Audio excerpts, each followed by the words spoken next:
This episode is brought to you by Progressive Insurance. Do you ever think about switching insurance companies to see if you could save some cash? Progressive makes it easy. Just drop in some details about yourself and see if you're eligible to save money when you bundle your home and auto policies. The process only takes minutes, and it could mean hundreds more in your pocket. Visit Progressive.com after this episode to see if you could save. Progressive Casualty Insurance Company and Affiliates. Potential savings will vary. Not available in all states. For over 130 years, McCormick has helped you make Mom's lasagna to keep her secret recipe alive. Take over taco night. No matter how chaotic your day is. Conquer the bake sale, even if you get to it last minute. And craft the perfect Sunday brunch when it's not even Sunday. Because with McCormick by your side, it's gonna be great.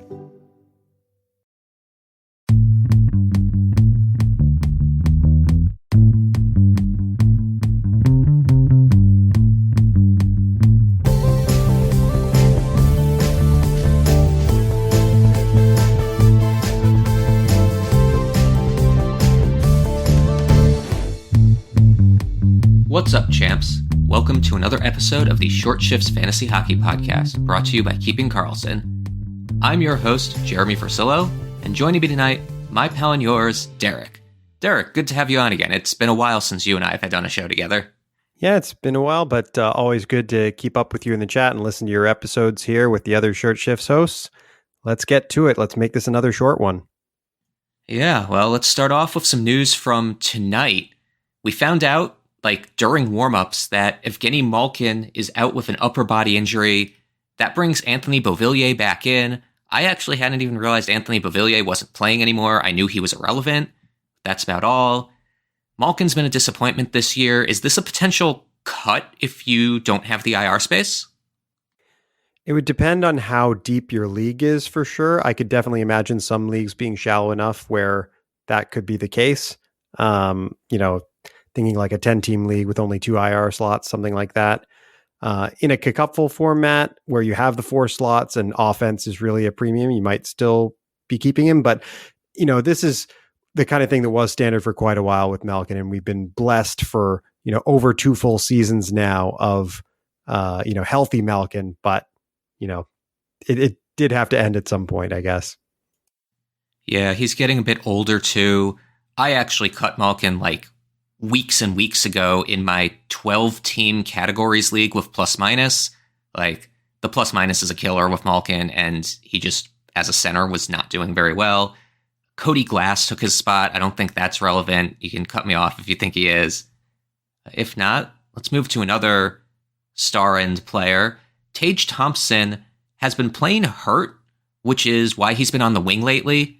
It doesn't look like it's been as bad as last year's injury. I'm assuming if he got moved to wing, it's probably a hand or a wrist that stops him from taking faceoffs. Seems like he's still performing and scoring, though. Buffalo's actually been on quite a tear. Yeah, the thing I notice is, in the last 2 games, he's still been putting up, or even 3 games if you go back before that, 4 or 5 and 6 shots. So Buffalo is really cold, but maybe is coming back around. And if he is injured, it doesn't seem to be impacting his offense at this moment. Not many actionable things out of that. Next up, Aaron Ekblad is out, and Boqvist was power play 1 quarterback. Any thoughts there? It seemed brief based on the comments from Coach Paul Maurice. It could be that Ekblad will be back next game, and even if not, the track record of Boqvist being productive is not really been there. So, if it's a really deep try you want to use for a Boqvist, maybe, but probably not. Florida's also been really bad lately. Spoilers for a discussion from the hot cold section. So it's kind of hard to get points if the team isn't putting up goals. I, again, have no interest in Boqvist as the past few times he's been power play 1 quarterback. Some rapid fire injuries from earlier today. Stuart Skinner came out with an apparent head injury, but returned for the second period. I'm assuming that was concussion protocol and he's good to go, but there's a chance that they may rest him for Thursday's game or something. And Cam Talbot was in the Red Wings net to begin the second period, even though Alex Lyon started. So Lyon may be hurt. Do you have any interest in Talbot long-term if Lyon's out? I actually had interest in Lyon and picked him up recently in Kickupful, so I'm a little disappointed and hope that news is good on that front. But yeah, the other goalies in Detroit have not been all that inspiring lately, so I would be hesitant on Talbot. I have a hard time not adding someone who is the only option for their team. I mean, I guess they could call up Sebastian Cossa, who's supposed to be a pretty good prospect, but I actually don't even know how well he's doing this year. If he's not playing well in the AHL, he's not going to get starts. I agree with you, though. I had interest in Lyon when he was starting, but Talbot's a tough one. I don't think he's... no, he's given up a couple goals today, so he's not even playing well today. Hard to do going into a cold net. Last but not least, we've got an outjury. Jake Middleton came back for Minnesota kind of unexpectedly today. I wonder if there's some upside here with Jared Spurgeon out long-term. Middleton was on about half-point per game pace before his injury, although that did come with an elevated shooting percentage. His shot, hit, and block numbers are all pretty good usually too. Is this a sneaky fourth D ad or just a streamer to you? So I do have him myself again in Kickupful right now. He was doing well prior to the injury, and he's already got an assist in his first game back. So far, that's just in the early second period right now. The only thing is that Brodin has been really good lately, and I wonder if Brodin is kind of taken over that role that Middleton was earlier in the season, or if there'll be enough good productive minutes to share around for the two of them, plus of course Brock Faber. I guess we'll see. It's hard to know for sure at this point. You're right. I forgot about Brodin was not in the lineup when Middleton was playing well. So keep your eye on the minutes for those two and for Faber in the next, I guess they play 4 games this week. The next 4 games, we'll call it. And if Middleton seems to be getting, 22, 23 minutes a night, I think he's a pretty safe fantasy asset if he's playing that much. Obviously, no power play upside there. That is Brock Faber's job until Spurgeon comes back, if Spurgeon comes back this year. We're almost to the ad break, but I just wanted to pull up one thing that we had listed afterwards. Just hats off to JT Miller. Had a monster of a game on Monday. 2 goals, 2 assists, a power play point, 3 shots, 6 hits, 2 blocks. That's a lot of goodness. Kind of nice to see him really performing as you would expect a borderline first, second round pick to do. It makes some more intrigue for the Miller-Pettersson trade drama that's been going on. I don't want to get too much into the speculation, but anything to say about JT Miller? Just that he is a fantasy darling, especially in a categories league. And when he's hot, he is very hot, like this past game.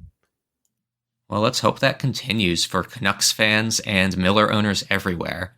With that, let's jump to a short ad break and then come back with our hot streaks and cold streaks.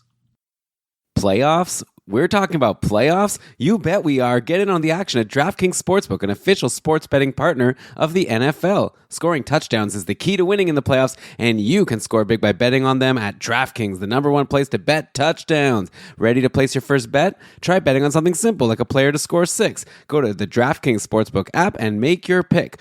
Or, hey, if you want to bet on hockey, it is a hockey podcast after all. I'm seeing some really fun lines, or you can bet on anything nowadays. Over on DraftKings, I'm looking at team futures. You can bet on which NHL teams you think will make the playoffs. I'm browsing down here. Ottawa Senators, Brian's favorite. Currently favored to make the playoffs. Wow. Lines and odds, of course, subject to change. But yeah, how fun would that be? It's been a while. Okay, check this out. New DraftKings customers can bet $5 to get $200 in bonus bets instantly. Download the DraftKings Sportsbook app and use code THPN. That's code THPN for new customers to get $200 in bonus bets instantly when you bet just $5 only on DraftKings Sportsbook. The crown is yours. Gambling problem? Call 1-800-GAMBLER. In New York, call 877-8-HOPE-NY or text HOPE-NY 467-369. In Connecticut, help is available for problem gambling. Call 888-789-7777 or visit ccpg.org. Please play responsibly. On behalf of Boot Hill Casino and Resort in Kansas, 21 and over. Age and eligibility varies by jurisdiction. Void in Ontario. Bonus bets expire 168 hours after issuance. For additional terms and responsible gaming resources, see dkng.co/ice. Don't you love the sounds and sights of a hockey game? The feels? Yeah, you do. And one great way to get there is with Game Time. They have a new feature called Game Time Picks that makes getting tickets to see your favorite teams play live even easier. Game Time Picks filters out the fluff to show you only incredible deals on great seats, so you don't have to waste your time searching through thousands of tickets. I'm looking at some events right now. I actually just like to scroll through the app to see what's happening. First off, Sens tickets starting at $8, and that's like for 3 different dates. Certainly not against the Leafs. Those cost a little more, but I can see that all real easy. And so can you. And while you do, you get seat views with each ticket. You get a panoramic view from your seat in the app before you buy. And all purchases, of course, are covered by Game Time's ticket coverage, the most flexible customer service policy in the ticketing industry. So take the guesswork out of buying tickets with Game Time Picks. Download the Game Time app, create an account, and use code THPN for $20 off your first purchase. Terms apply. Again, create an account to redeem code THPN for $20 off. Download Game Time today. What time is it? Game time, Mr. Wolf. Welcome back, everyone. Onto the hot and cold streaks. You put Cam Fowler on the list. Tell me what Cam Fowler's been doing with his newest team. He's been doing a lot more than I would have expected. He's got 9 points in his last 9 games after a couple pointless games to start his tenure since being traded over to St. Louis. He's playing as much as 25 minutes a night right now, top pair minutes with Parayko. It kind of seems like everything just went right for Fowler, after this trade and, previously been languishing over in Anaheim. So, good for him and definitely someone who could be added probably in a lot of leagues at this point. It's all good at the moment for Fowler. Yeah, he's got some really nice numbers. I'm a bit skeptical of the scoring as it's kind of come in bunches. I mean, he has 4 goals on what looks like, 15-ish shots, kind of eyeballing it. So that's not sustainable.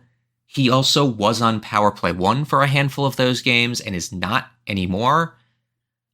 He may cool off a bit from where he is, but 24, 25 minute a night Cam Fowler on a better team than the Ducks probably is a bottom-end roster guy with some upside. Do you know how rostered he is in Cupful off the top of your head? I don't, and I can just try and do a quick check while I note that he's also, the kind of player that puts up a lot of blocks as well. So that really helps, go from an occasional scoring defenseman to a consistently valuable defenseman. It looks like right now he is fully rostered in Cupful, so definitely the Cupful divisions have picked up on this hot streak and gone ahead and grabbed him. But I could imagine, I think when I checked in Yahoo, he might have been only around 30 or 40% rostered still. Definitely not rostered in many more casual leagues. Cupful, I'm not surprised that people have been jumping on him. I think he's been owned in Tier 1 since the trade was made because someone took that preemptive strike. But overall, good stuff from Cam Fowler. We've got another blue on our next hot streak. But first, let's go to a cold streak. Tomas Hertl is 98% rostered in Cupful, but only averaging 1.75 points in his last 5 games. He's got a goal and 3 assists in the last 30 days, and I believe he hasn't been hurt, so I think that's like 12 or 13 games. Is this someone you're proposing we drop, or just someone to be frustrated with? It's going to depend on your format if you should be dropping him. But it is a demonstration perhaps of how the top line in Vegas, the Eichel line, is really the only place that's maybe being productive right now. Their bottom 6 looks a little unfamiliar in terms of a lot of the names there. And then, that second line, Hertl, Karlsson, Dorofeyev is just not really producing at the moment. So It's a tough call for me. He's not someone that I have rostered in the last couple of years, so it's hard to judge, how permanent this cold streak may be. He's not one of the archetypes of players that I would usually roster, but I think you gotta hold him. He's on the Vegas Power Play 1, which Vegas has become, like you were mentioning, much more of a one-line team than we're used to them being. They started out and kind of through the cup run almost were very much a pretty balanced top six. They sometimes ran split power plays. They had a lot of depth to go with them. And they really look like a one-line team right now with Eichel, Stone, and whoever else they're putting there. I think I'd be holding on to Hertl while I could, but as a pure center, maybe there's some reasons to drop him in some leagues. Next up, the blue hot streak that I noted was Pavel Buchnevich. He has a goal today and assists in the 3 games before that. So that's a 4-game hot streak. His shot on goal numbers are concerning, though. He's on a streak of one-shot games. Also, one of the assists was on a Brandon Saad goal, which was part of a hat trick. And those are the only points that Saad has in the last month you put on the card. That's actually kind of incredible.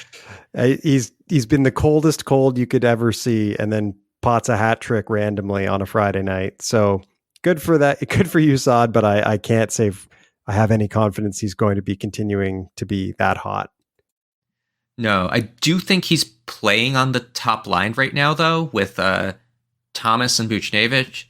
But I do think Buchnevich has more to give than he's shown so far this year. He's kind of been a bit underperforming what we would expect from him the whole time. I don't expect a return to his point per game glory of 2 and 3 years ago. That's kind of where I am on him. I think it's just interesting that Rob Thomas was injured for quite a while in the early part of the season, and it might have taken, the team a little bit longer to gel, or the forward lines to kind of coalesce after he's been back. So, I would be optimistic about a hot streak for Buchnevich continuing, but yeah, Saad does not appear to be in the same category. You have our final cold streak of the day listed as Teuvo Teravainen. What can you tell us about him? So he's been heavily rostered in Cacuffle and also generally in Yahoo leagues while playing with Connor Bedard. Currently 51% in Cacuffle, but he has just been ice cold lately. An average of only 1.45 Cacuffle points in his past 5 games. So from my perspective, he's a clear drop. The only question is if you keep him for tomorrow, Wednesday's game, as well as Friday's game, both off nights in this week's schedule. And, I'm the kind of person who would probably do that even while a player is cold, keep them for the off night games, drop them, and then use that spot to pick up a goalie for Saturday or someone who's going to play Sunday or next week. So give him maybe one last chance or 2 last chances. But by the end of this week, either he's going to have scored a bunch or his rostership should be plummeting, I would say.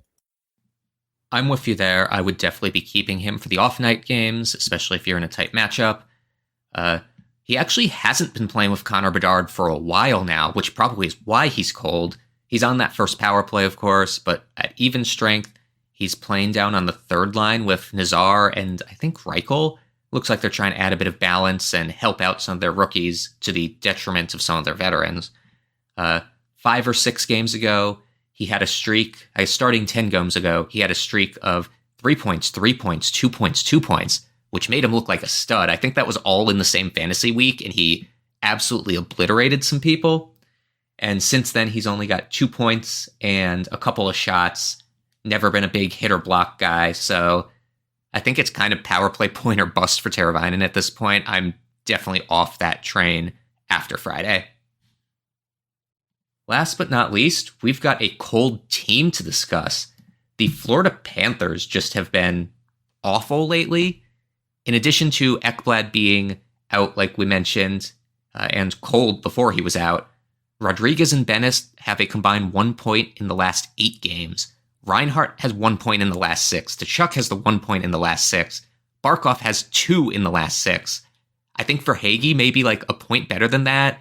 And Jesper Boqvist has a few of their goals. But also their last 6 games, they have 1, 4, 5, They have 10 goals in their last 6 games, and 5 of them came against the Rangers in one game. I think you just wait this one out. Anything different from you? Oh, it's hard to find any actionable advice here. Maybe look ahead to the Florida schedule. And if you have some of those tweener players, maybe an Evan Rodrigues or a Sam Bennett, maybe those are the ones you drop, while the schedule isn't good. And they do play Wednesday as an off night, but then their next game is Saturday. And, basically a period of 4 nights where you're probably not going to get a player like that in the lineup. So you could consider a drop then. Hot off the presses, as I noticed that we are running for our shortest shift ever, and I can't let that happen. I checked the news channel, Game Day News, on our Discord. It looks like Sean Monahan left the game with an upper body injury. That actually could be a big blow because there's been a lot of news recently about the Voronkov, Monahan, Marchenko line being absolutely absurd at even strength, running like a 65% expected goals rate and stuff. How concerned would you be if Monahan's gone for, a longer period of time? I would be concerned for sure. And we were almost, if they weren't discussed previously, we were going to talk about Monahan and Voronkov on this show as well. It does open an opportunity for Adam Fantilli out centering that line as of, partway through this game now. So, maybe that's, a silver lining to the cloud, but definitely not good for Monahan. That's a really good point. I'm going to go add Adam Fantilli to my watch lists in a couple leagues once we see how this injury shakes out. I also think that as much as it's a big blow, Monahan, Voronkov, and Marchenko are completely found money this year. Like, they were late round draft picks or waiver pickups for people. Werenski, I think, is just going to keep doing his thing regardless. He's the straw that stirs the drink on that team. So let's fingers crossed that Sean Monahan, it's a minor thing and he's back next game, but be aware of that and maybe keep your eye on Adam Fantilli. We've got one more late breaking news item, and it follows up with our discussion of Minnesota Wild defenseman. Looks like Brock Faber also has an upper body injury tonight and will not return to tonight's game. So not great for another Minnesota Wild defenseman to be out, but perhaps good for the opportunity of Brodin and Middleton, as we discussed. I guess that probably puts Brodin or Declan Chisholm on power play 1. I think Chisholm was their power play 2 guy before this. He's had some power play points this year. Not even sure on that. Well, we'll let you figure that out when you listen to this. Thanks for joining us. If you enjoyed our show, please consider joining the Keeping Karlsson Patreon group at keepingkarlsson.com/patron, where super supporters receive ad-free episodes and you can interact with Derek, myself, Brian, Elon, and all the other podcast hosts. Please check out GameDayTweaks.com to get all the best info from Twitter without having to slog through the rest of the place. It includes team by team and searchable tweets by player name. Visit that site and the other great sites we use to research our episodes with at Yahoo, Frozen Tools, and Natural Stat Trick. Our intro and outro music was created by Pat Roach. Until we see you next time, play smart and keep your shifts short.